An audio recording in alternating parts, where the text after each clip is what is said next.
Graphic content warning. This report contains discussions of racial discrimination, sexual assault, torture, lynching, and other forms of extreme violence. The report contains unedited historical quotations and photographs of white supremacist hatred, torture, lynching, autopsy, and other forms of graphic violence.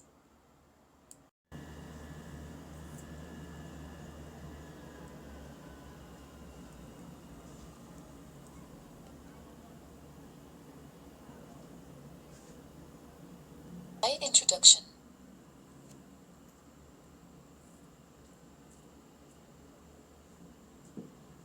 In 1863, Abraham Lincoln signed the Emancipation Proclamation, and in 1865, the 13th Amendment to the U.S. Constitution commanded that neither slavery nor involuntary servitude shall exist within the United States. One, in supporting the passage of the 13th Amendment, its co-author Senator Lyman Trumbull of Illinois said that it is perhaps difficult to draw the precise line to say where freedom ceases and slavery begins. 2. In 1883, the Supreme Court interpreted the 13th Amendment as empowering Congress to pass all laws necessary and proper for abolishing all badges and incidents of slavery in the United States. 3.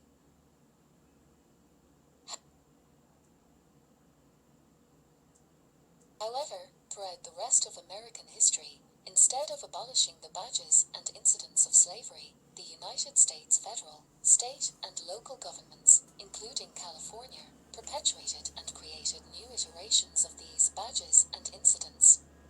The resulting harms have been innumerable and have snowballed over generations. This interim report is a general survey of these harms as part of the broader efforts of California's task force to study and develop reparations proposals for African Americans, Reparations Task Force. The Reparations Task Force was established under Assembly Bill 3121-S.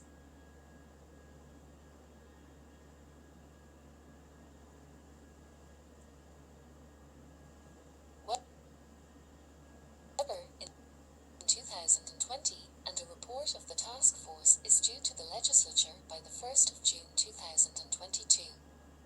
A final report will be issued before the 1st of July 2023. The law charges the Reparations Task Force with studying the institution of slavery and its lingering negative effects on society and living African Americans. The law requires the Reparations Task Force to recommend appropriate remedies of compensation, rehabilitation, and restitution for African Americans with a special consideration for descendants of persons enslaved in the United States. This executive summary synthesizes many of the preliminary findings and recommendations of the Reparations Task Force.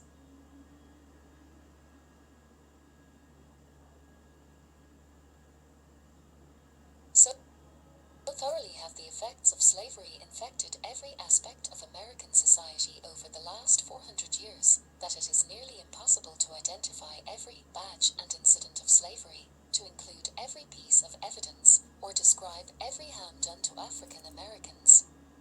In order to address this practical reality, this interim report of the Reparations Task Force describes a sample of government actions and the compounding harms that have resulted, organized into 12 specific areas of systemic discrimination.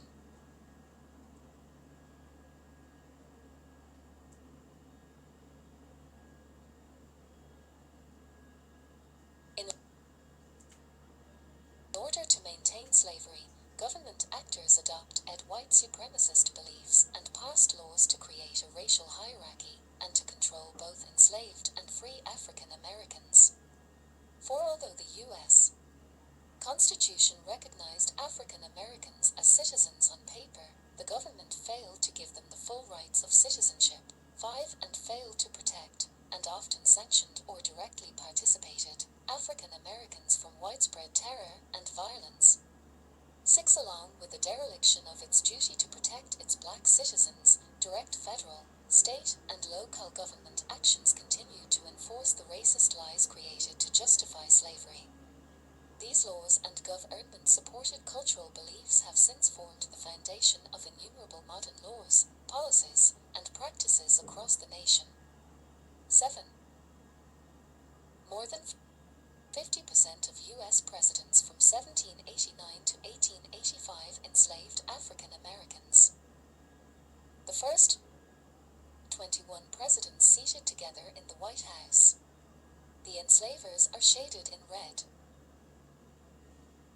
Courtesy of John Parrott /StockTrek Images via Getty Images.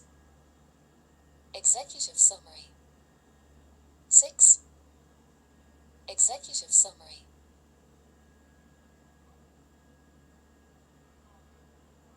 Today, 160 years after the abolition of slavery, its badges and incidents remain embedded in the political, legal, health, financial, educational, cultural, environmental, social, and economic systems of the United States of America.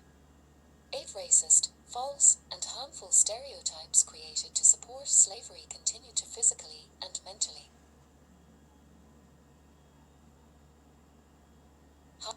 harm African Americans today. 9 Without a remedy specifically targeted to dismantle our country's racist foundations and heal the injuries inflicted by colonial and American governments, the badges and incidents of slavery will continue to harm African Americans in almost all aspects of life. 2. Enslavement.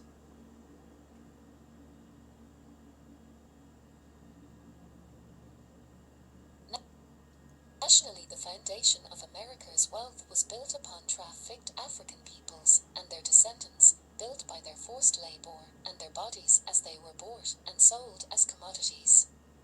10 American government at all levels allowed or participated in exploiting, abusing, terrorizing, and murdering people of African descent so that mostly white Americans could profit from their enslavement. 11. After the War of Independence, the United States built one of the largest and most profitable enslaved labor economies in the world.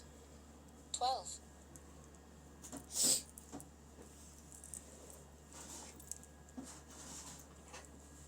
The federal government politically and financially supported enslavement.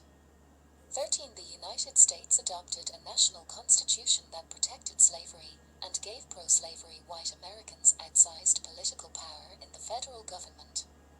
14. Half of the nation's pre-civilian war presidents enslaved African Americans while in office. 15. And throughout American history, more than 1,700 congressmen from 37 states once enslaved black people. 16. By 1861, almost 2% of the entire budget of the United States went to pay for expenses related to enslavement, 17 such as enforcing fugitive slave laws. 18.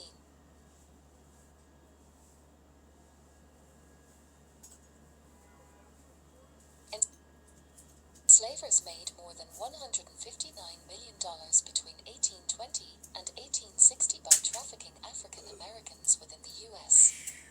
19. Charles Ball, an enslaved man who was bought by slave traffickers in Maryland and forced to march to South Carolina, later remembered, "I seriously meditated on self-destruction, and had I been at liberty to get a rope, I believe I should have hanged myself at Lancaster.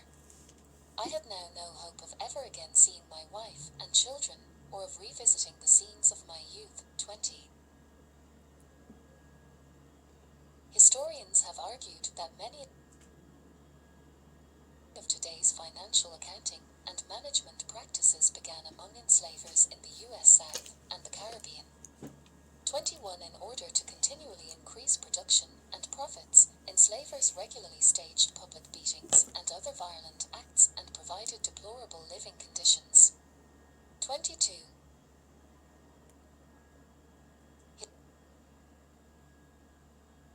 Historians have also found evidence that enslavers raped and impregnated enslaved women and girls, and profit from this sexual violence by owning and selling their own children. 23. President Thomas Jefferson, who enslaved 4 of his own children, wrote that the labor of a breeding enslaved woman who births a child every 2 years is as profitable as the best enslaved worker on the farm. 24. In the census of 1860, the last census taken before the Civil War, of the about 12 million people living in the 15 slaveholding states, almost 4 million were enslaved. 25. In order to terrorize and force this enormous population to work without pay, the colonial and American governments created a different type of slavery. Unlike in what historians call the pre-modern era, slavery in America was based on the idea that race was the sole basis for lifelong enslavement, that children were. The American colonial slave codes created a new type of slavery that was different than the slavery which existed in pre-modern times. Babies were enslaved at birth for their entire lives and for the entire lives of their children and their children's children. These laws denied political, legal, and social rights to free and enslaved black people alike in order to more easily control enslaved people. These laws divided white people from black people by making interracial marriage a crime. Some of these laws survived well into the 20th century. The Supreme Court only declared that outlawing interracial marriage was unconstitutional in 1967. 7. Executive Summary.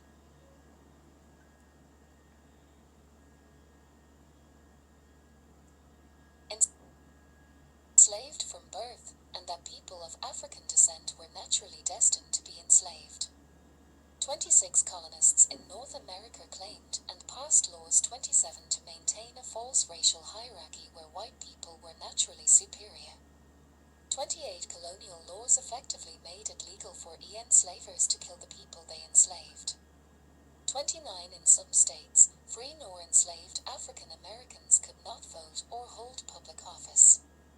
30 enslaved people could not resist a white person, leave a plantation without permission, or gather in large groups away from plantations. 31.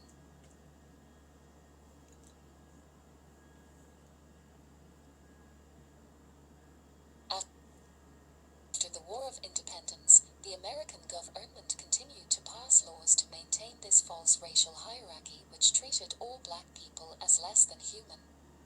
32 After the Civil War, the federal government failed to meaningfully protect the rights and lives of African Americans. 33 When Andrew Johnson became president after the assassination of Abraham Lincoln, he proclaimed in 1866, "His is a country for white men, and by God, as long as I am president, it shall be a government for white men." 34 The slave codes were reborn as the Black Codes, and then as the Jim Crow laws segregating black and white Americans in every aspect of life. 35 Although many of these laws were most prominent in the South, they reflected a national desire to reinforce a racial hierarchy based in white supremacy.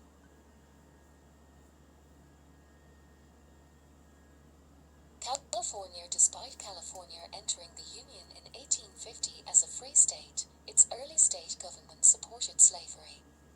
36 Pro-slavery white Southerners held a great deal of POW or in the state legislature, the court system, and among California's representatives in the U.S. Congress.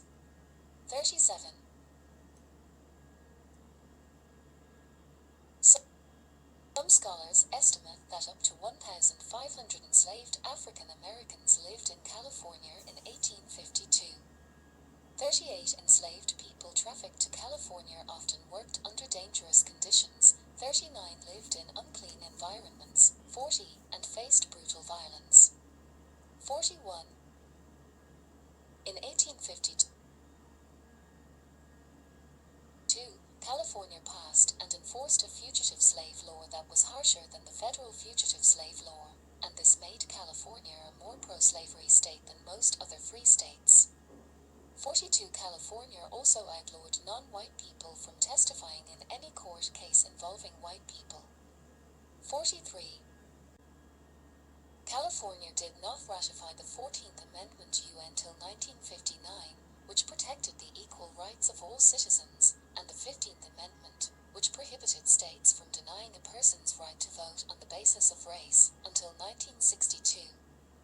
44.